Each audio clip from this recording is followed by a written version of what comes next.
Olá, meus amigos e minhas amigas, estamos começando mais uma edição do SPZ News. Hoje, quinta-feira, dia 31 de julho de 2025. Hoje nós temos uma entrevista muito importante com a presidente da 10ª subseção da OAB Tangará da Serra, Vanessa Franchini, certo? Daqui um pouquinho a gente vai conversar com ela, mas antes disso, eu gostaria de saber aí como é que tá a questão do áudio e também a questão do vídeo. Tá aparecendo aqui nesse momento que está um pouco travando a tela, então a gente vai combinar da seguinte maneira: se porventura acontecer algum problema, a gente encerra a transmissão, a gente continua gravando aqui e aí na sequência a gente publica na íntegra aí tanto no Instagram quanto também nas outras redes sociais como Facebook e YouTube, tá? Eu tô vendo aqui que, de fato, nós infelizmente teremos que fazer isso. Vamos então encerrar a live para dar continuidade gravado, para que dessa forma a gente consiga então poder trazer maior clareza para todos vocês. Doutora Vanessa, tudo bem contigo? Doutora?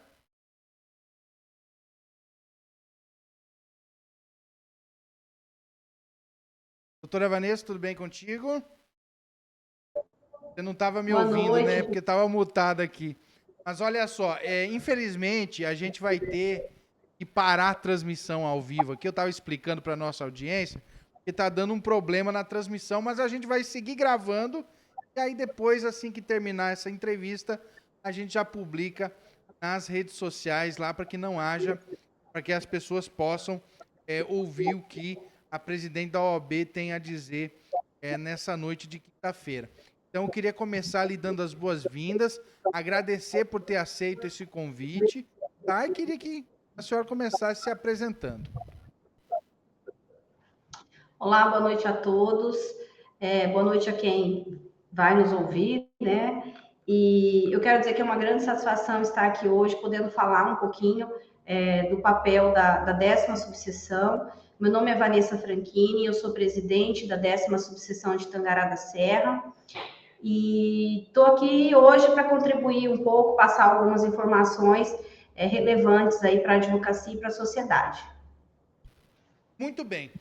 Doutora, eu quero começar, certo? A partir desse momento a gente não está mais ao vivo, por conta daquela questão que eu falei anteriormente, mas eu quero começar falando a respeito da, da 10ª sessão da OAB. O que é a 10ª sessão?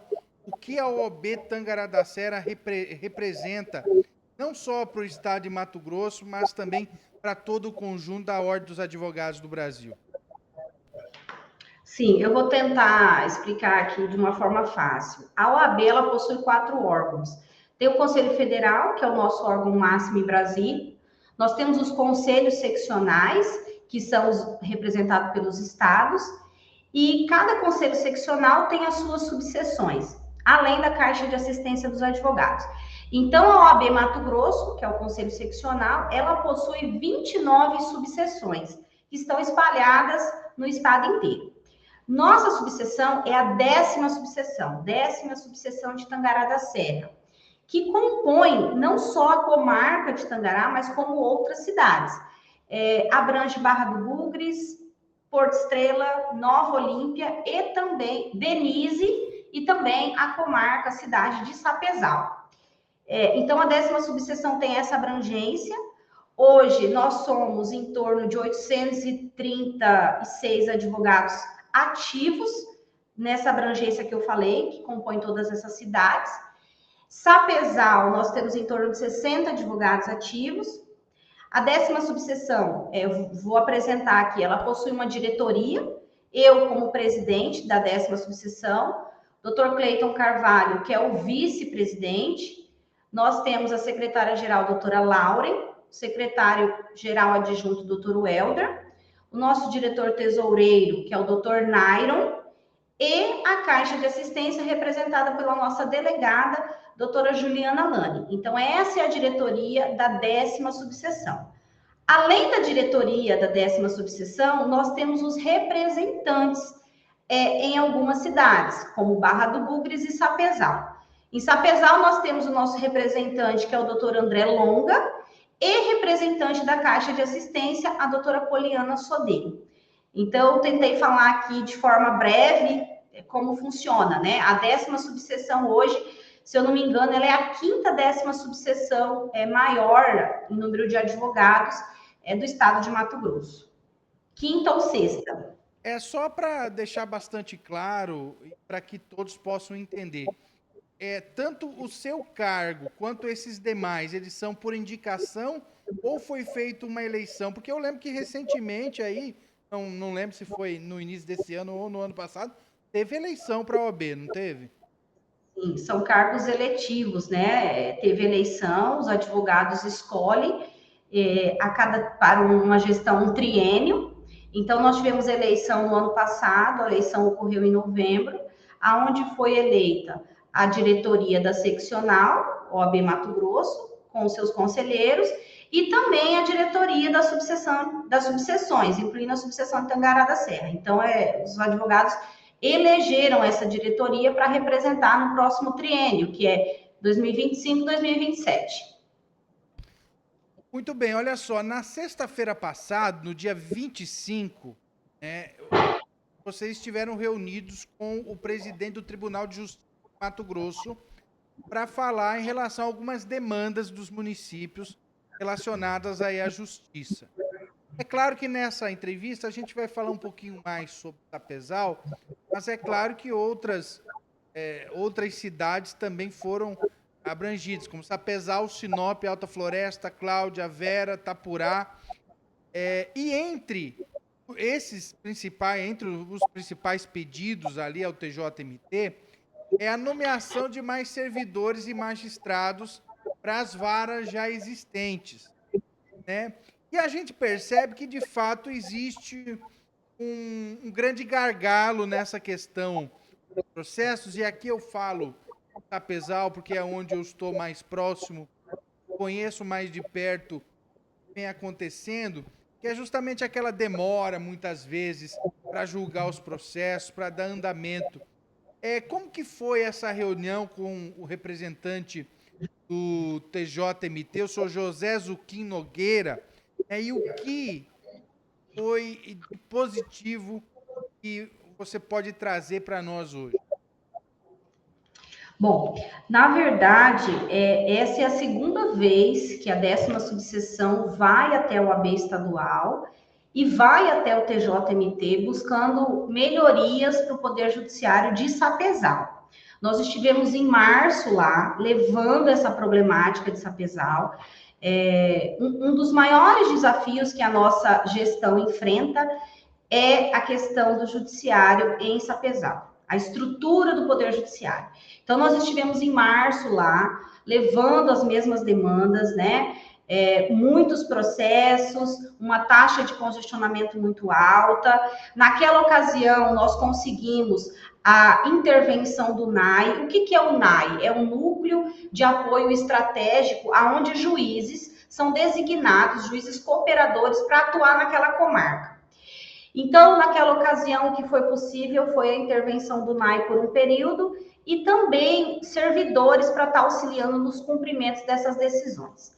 Isso ajudou, melhorou um pouco, mas não resolve o problema de Sapezal. Então, na última sexta-feira, dia 25, nós estivemos lá novamente com alguns outros representantes de algumas outras subseções que também estavam levando queixas, para levar novamente a pauta e a demanda de Sapezal, que é a criação da segunda vara. Nessa reunião, nós estávamos com os números, com todos os dados. Hoje, Sapezal tem cerca de 5.500 processos em andamento.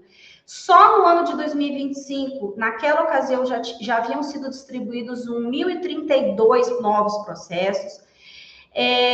Então, nós levamos ao Tribunal de Justiça, lá estava o presidente do TJ e o presidente da Corregedoria, com os seus juízes auxiliares. Nós levamos a problemática de Sapezal, que, na verdade, ela é antiga. E na ocasião, foi até levantado a seguinte situação, que hoje a comarca, a vara de Sapezal, é uma das varas, na verdade, acho que é a vara que mais arrecada para o Tribunal de Justiça, em questão de custas. E é uma vara que está com uma taxa de congestionamento muito alta. Então, nós levamos toda essa problemática do Poder Judiciário de Sapezal, além do reduzido número de servidores, e pedimos a instalação, reforçamos o pedido da segunda vara. E o que foi deliberado nessa ocasião? Foi deliberado o estudo técnico a ser desenvolvido no prazo de 30 dias. O que é esse estudo técnico? É o pontapé. Primeiro tem que se fazer o estudo, o tribunal faz um projeto de lei que posteriormente é encaminhado para a Assembleia. Mas além disso, que a gente sabe que vai ser concluído pela necessidade urgente de uma criação de segunda vara, é preciso também ter servidores, juízes. Então, essa seria a segunda problemática. Segundo o tribunal, hoje eles têm uma defasagem, eles precisam de 34 juízes, que são vagas que estão pendentes. E aí tem um concurso em andamento. Inclusive, naquele dia, a gente ficou sabendo que no dia anterior, ou seja, na quinta-feira, dia 24, havia sido homologado o resultado do concurso que está em andamento, o que nos deixou muito esperançosos de que agora o pleito vai sair do papel, tá? Então, o concurso foi homologado, então Sapezal estaria dentre as prioridades de juiz, de servidores, e esse estudo está em andamento. Então, nós fomos lá buscar essa força institucional, política da instituição, político-institucional, para que realmente esse projeto que a sociedade sapezalense, a advocacia sapezalense tanto necessita. Agora, assim, para que todo mundo consiga entender, o que é a segunda vara? Teria um novo juiz, vamos dizer assim, para o município de Sapezal, para dividir ali a demanda de processos? A grosso modo seria isso. Uma segunda vara, esses processos hoje, tem 5.500 processos, eles seriam distribuídos, né? Seriam divididos. Talvez não em números, seria por competências, porque tem processos mais complexos, outros mais simples, mas de certo modo desafogaria essa taxa de congestionamento, de duração de processos parados, seria mais juiz, mais servidores na prática, dando celeridade para os processos existentes e fazendo com que a advocacia, com que a população efetivamente receba a prestação jurisdicional de uma forma mais célere. Então, a grosso modo, seria isso. Muito bem. E só então para esclarecer essa questão, então a instalação da segunda vara no município de Sapezal, ela é dada como certa já ou ainda tem alguns trâmites a ser seguidos? Só para deixar isso bastante claro para que a população possa entender. Sapezal terá segunda vara? Existe essa promessa? Eu não posso dar como certa, mas essa promessa existe e eu ouso dizer que nós nunca chegamos tão longe, tá? Dentre todas as demandas do tribunal, Sapezal é como se ela tivesse ali, prioridade. Então, se for criar uma vara, será a vara de Sapezal. Né? Isso ficou muito claro na reunião, por conta da extrema urgência dos números, dos dados processuais dessa vara. Então, assim, além de ser um processo técnico, que é o que está acontecendo nesse momento, de levantamento de dados, tem um processo também político. Mas, assim, nós nunca estivemos tão avançados, tão longes, com tanto empenho e força política, força da advocacia, que tem se mostrado unida em prol desta causa.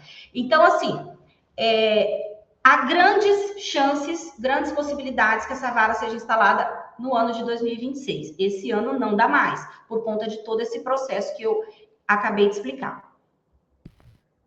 Muito bom. Além de Sapezal, outras cidades no estado, principalmente aí que abrangem a 10ª sessão da OAB na qual a senhora representa, também buscam uma segunda vara para compor os seus respectivos municípios?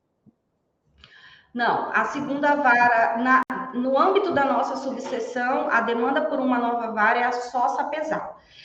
As demais queixas relacionadas ao Poder Judiciário das outras cidades é mais para a questão de servidores, juízes, porque às vezes os juízes são substitutos, titularidade de juízes, por exemplo, Tangará. Tangará, agora que o quadro de juízes vai ficar todo certo, porque antes nós tínhamos um juiz respondendo por outra vara, e são varas assim já complexas, com muitos processos. Então, nas outras cidades, a demanda é diferente, é por juízes titulares que não fiquem em acumulação. E a segunda vara, só Sapezal. Agora, voltando... Nova Olímpia tem uma demanda antiga de uma comarca, né? Que já está instalada no papel, mas ela, na verdade, ela é criada, mas ela não tem uma instalação. Muito bem. Agora, doutora, voltando um pouquinho mais para essa questão da OAB, né? Eu queria entender quais que são aí as principais frentes de atuação da OAB. É claro, sempre aqui nesse caso, levando em conta a 10ª sessão, na qual a senhora representa, né? E queria saber se existem outros projetos, enfim, quais são as frentes de trabalho da OAB nesse momento. Nós temos várias frentes de trabalho, mas também temos algumas prioridades. As prioridades que a gente vem atuando fortemente no âmbito da 10ª subseção, uma delas eu posso citar é a defesa das prerrogativas.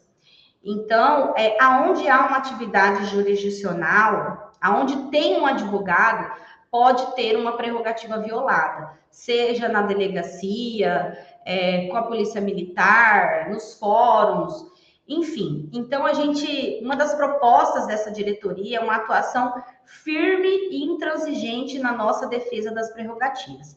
Nesse sentido, nós temos uma comissão de defesa das prerrogativas aqui na subseção e também temos pessoas indicadas nessas cidades, como Sapezal, nós temos o doutor Pedro Elísio, Barra do Bugres também nós temos um delegado do TDP e um membro do TDP, aqui nós temos também os representantes, então essa é uma das atuações prioritárias. Além disso, que a gente já começou a realizar desde o primeiro mês, é o diálogo com as instituições. Então, nós fizemos visitas institucionais da diretoria da OAB no Poder Judiciário, no Poder Legislativo, Executivo, Polícia Militar, Polícia Civil. Especificamente em Sapezal, nós estivemos aí, salvo engano, em abril, nós tivemos aí toda a diretoria da OAB, tivemos junto com a Juíza do Trabalho, tivemos na Polícia Militar, na Polícia Civil, e tivemos no Poder Judiciário, fizemos uma grande reunião com o juiz aí da comarca, o doutor Luiz Guilherme, e a advocacia estava presente, inclusive essa pauta da segunda vara, ela foi tratada naquela reunião, onde nós dialogamos com a advocacia, juntamente com o juiz da comarca, e alinhamos, traçamos alguns objetivos, alguns passos que nós iríamos realizar, para que esse pedido fosse feito conjuntamente, para que tivesse o apoio de todas as instituições. Então, o diálogo com as instituições é uma outra frente, uma outra prioridade, porque a gente acredita que com o diálogo nós conseguimos avançar para fortalecer a advocacia. Uma outra prioridade também é a capacitação profissional do advogado. Então, a 10ª subseção vem fazendo constantemente cursos, palestras que podem ser acompanhadas no Instagram da OAB, nos grupos de avisos e nos e-mails que chegam aos advogados. Além disso, nós temos vários projetos que são desenvolvidos pelas comissões temáticas da OAB. Eu não sei acho que eu não falei, né, das comissões. Não falou. Falo muito, né? Não, mas isso é muito importante para que todos aí, não só os advogados, que são os maiores interessados, mas também a população em geral, porque eu acredito que a OAB também tem um compromisso, não só com os advogados, mas também com a população em geral, principalmente quando defende aqueles que defendem a população. Enfim. E nessa parte, a OAB ela tem uma frente social muito forte. Nós temos 19 comissões temáticas em várias áreas do direito. Então, nós temos direito tributário, direito do trabalho, direito previdenciário, temos a comissão da mulher advogada, direito penal, comissão das prerrogativas, mas nós temos uma comissão que também é muito importante, que é a comissão de assuntos sociais. Então, qual que é a função dessa comissão? Levar demandas, né? Trazer demandas e buscar auxiliar essa parte social. Um projeto grande dessa comissão é o OAB Vai à Escola. Não é um projeto da minha gestão, é um projeto de gestões anteriores, mas que vem se fortalecendo ao longo desse tempo, que é a OAB promover nas escolas palestras de cunho instrutivo para crianças e adolescentes nas mais variadas temáticas. E também trazer os alunos para dentro da OAB. Então, esse é um projeto social muito importante. Quando nós também fazemos cursos, a gente arrecada alimentos, doações para estar destinando a outras entidades. Atuamos também muito fortemente em parcerias com o município, como, por exemplo, violência contra a mulher, o combate da violência contra a mulher. A OAB está dentro da rede de enfrentamento de violência contra a mulher em cada município. Então, tem também essa função social, chegar até a sociedade, para que o advogado ele também consiga exercer esse papel. Então, além da gente atuar na defesa da advocacia, também tem essa questão social. Agora, doutora, agora são 19 horas e 16 minutos e tem um outro assunto que eu não posso deixar de tratar aqui. É um problema muito sério que vem ocorrendo nos últimos meses aí. Inclusive, parece que nesses últimos 2 meses houve um grande aumento de casos de tentativas de golpes envolvendo advogados. O golpe consiste mais ou menos da seguinte forma: o golpista ele entra em contato com o cliente se passando pelo advogado, né, e ali de alguma forma ele consegue, muitas vezes, né, ele consegue tirar dinheiro da vítima falando ali em relação a um possível processo que essa vítima tenha ali com o advogado. O que a OAB está fazendo para combater esse tipo de prática? E até porque sabemos que é um pouco complicado de combater isso. Mas o que a OAB vem fazendo em relação a essa questão? Então, esse assunto do golpe, do falso advogado, que aflige a nossa classe e também a população, né? Ele é um assunto aí muito corriqueiro. Meu escritório já foi vítima, não tem ninguém que eu conheça que não tenha Só sido eu vítima. conheço uns 10 advogados que já passaram por isso. Então, assim, o que a OAB vem fazendo? A OAB ela não tem poder de polícia, né? Isso é um crime, é um golpe praticado. O que a OAB tem feito é fornecer o apoio ao advogado na condução da investigação. Então, assim, eu não me lembro o mês, teve um colégio de presidentes de seccionais, salvo engano, no norte do estado, aonde, por iniciativa da nossa presidente OAB estadual, Gisela Cardoso, foram feitas algumas propostas para que visando coibir, né? Então, assim, propor ao CNJ para que procure meios de tornar esse acesso aos processos um pouco mais restritivo, alguma forma de responsabilização da Meta, WhatsApp também, porque ele acaba sendo um facilitador para o uso desses golpes, bancos, mas em cunho prático, que nós temos orientado os advogados. Geralmente, quando um cliente entra em contato noticiando que foi vítima, registrar essa ocorrência policial, fornecer as informações à Polícia Civil, porque, por exemplo, se o meu cliente foi vítima, se eu entrar no processo dele, lá é possível você visualizar o acesso de terceiros. Quais foram os advogados que não são advogados do processo que acessou aquele processo? Então, tentar fornecer essa informação para a polícia Além disso, enviar a cópia disso num e-mail, de tudo isso num e-mail específico da OAB. Então, a OAB está acompanhando essa investigação e cobrando uma investigação centralizada da Polícia Civil. É o que a OAB tem feito, além de várias campanhas orientativas à população. O que nós temos detectado também é que o advogado, às vezes, ele é vítima duas vezes. Tem advogados que estão tendo seu login e a sua senha clonados. Então, o golpista clona e acessa o processo de um outro advogado com aquele login e senha.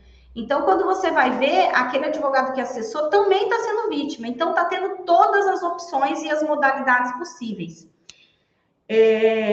Uma nova modalidade agora, eu não sei se você está sabendo, e que fica até de alerta à população, como muita gente já estava sabendo e ninguém mais fazia Pix, né? Faz um Pix. Então, assim, gente, pediu dinheiro é o primeiro sinal de alerta, né? Opa, pediu dinheiro. Então, fale com o seu advogado. De preferência, de preferência pessoalmente. Se não tem como ser pessoalmente, vai lá no telefone que ele te passou, confirma a informação. Porque, assim, raramente se pede dinheiro para liberar um outro dinheiro. Né? Eu ouso dizer que não existe isso. Não faz muito sentido, né? Então, assim, aí como muita gente não está fazendo mais, né, porque já ficou muito popular, olha só a nova modalidade que eu acho que já chegou em Sapezal, inclusive. Os golpistas, eles entram em contato com o cliente, aí ele fala assim, olha, aqui é o juiz, né, fala que é o advogado e que tem que fazer uma audiência com o juiz para liberar o dinheiro. Então, ele não pede dinheiro. Aí ele te manda um link, a pessoa entra no link, ali vai aparecer como se fosse uma sala de audiência virtual, você não vê ninguém, porque estão todos com o vídeo fechado, só que naquele momento, ou o cliente passa dados, e assim, é até incrível, mas tem gente que passa dados sigilosos, e também eles têm feito o reconhecimento facial.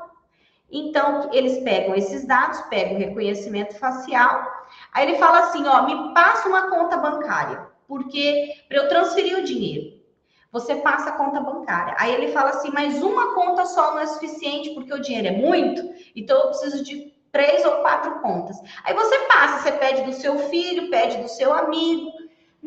Aí ele faz a mesma audiência com todos, coletando essas informações. É a hora que eles entram na conta da pessoa, provavelmente pelo reconhecimento facial, e eles transferem dinheiro da conta daquela pessoa. Então, o golpe ele tem se modernizado.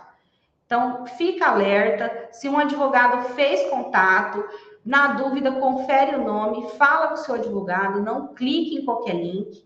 Essa é a orientação que a gente tem feito. Isso é importante a gente alertar, porque esse aqui, a gente está falando desses dois golpes aqui, porque envolvem advocacia, envolvem advogados, né? Se a gente for analisar, tem outras dezenas, centenas de tipos de golpes que são muito comuns, né? E aí eu retorno para dizer que a principal forma de se combater esse tipo de golpes virtuais, é justamente entendendo que é um golpe para não cair. Porque depois que você caiu no golpe, não é impossível, claro, mas é muito difícil da polícia conseguir chegar nessas pessoas, porque na grande maioria das vezes, essas pessoas se passam por outras. Usam contas de terceiros, muitas vezes contas bancárias compradas, roubadas, como citou aqui a doutora, né? Então, acho que o principal alerta deve ser sempre desconfiar, né, doutora?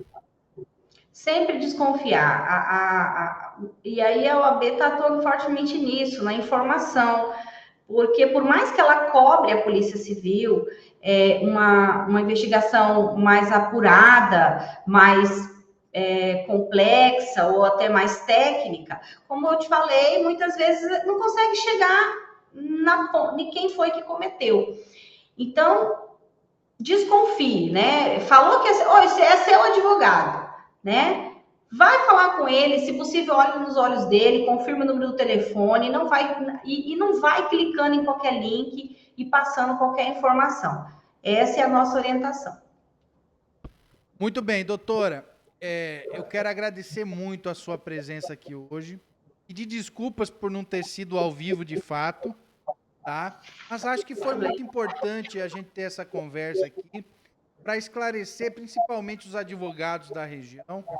Claro, para também trazer informações para a população, informações que são importantes, principalmente no alerta, por exemplo, como foi o caso que a gente acabou de falar em relação a golpes, a vinda dessa segunda vara para o município de Sapezal, com certeza vai ajudar muito, e não ajuda só o advogado, não, ajuda a população como um todo, né, doutor? Então, quero te agradecer muito, colocar o SPZ Online à disposição da OAB de Tangará da Serra, para poder também ajudar a divulgar todas essas informações que venham da OAB, da 10ª sessão, né, de Tangará da Serra. Muito obrigado, doutor.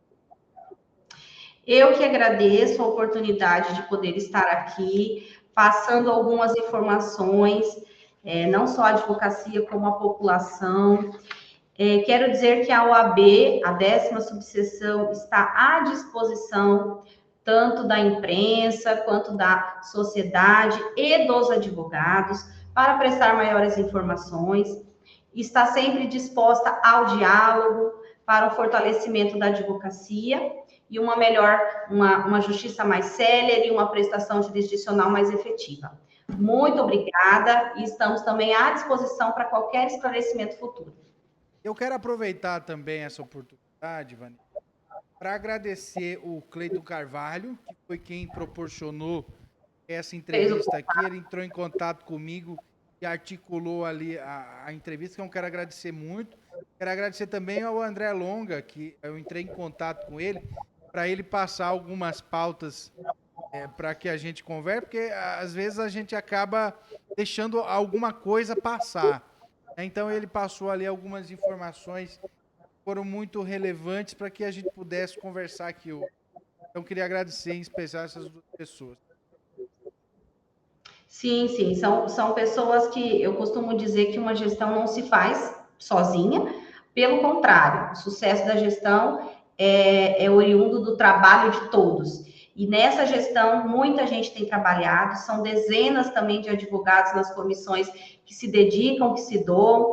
E eu vou aproveitar para fazer um convite para os advogados que queiram participar da gestão, que queiram participar das comissões temáticas. Como eu falei, são 19 comissões, que queiram estar nos auxiliando na busca da melhoria da prestação jurisdicional, do acesso à justiça, de todo esse trabalho que a OAB vem realizando. Então, para advogados desse Sapezal, dessas cidades que compõem a nossa subseção, venham participar das comissões. As reuniões das comissões são híbridas, então, para o advogado que está em Sapezal, ele consegue participar das reuniões, ele consegue levar um projeto que está sendo desenvolvido em Tangará para Sapezal. O OAB vai à escola, por exemplo, uma campanha do Agosto Lilás sobre violência contra a mulher.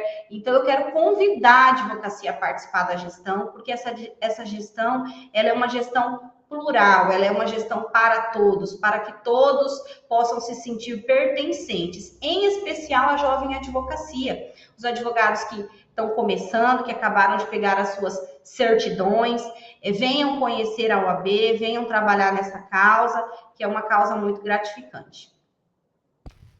Muito bem, obrigada. Pode terminar, doutor? Desculpe. Não, e obrigada pelo convite, nós estamos à disposição. Muito bem, eu quero agradecer também você que nos acompanha, que vai acompanhar aqui essa entrevista. Quero lembrar você que você pode acessar também www.spzonline.com.br para ficar informado. Claro, faça aí a sua pergunta e a gente, sem problema nenhum aí, passa também para a presidente da OAB aqui, se caso for necessário. Aí, posteriormente, ela responde, tá bom? E é isso, um grande abraço para você. Até a próxima oportunidade. Tchau, tchau.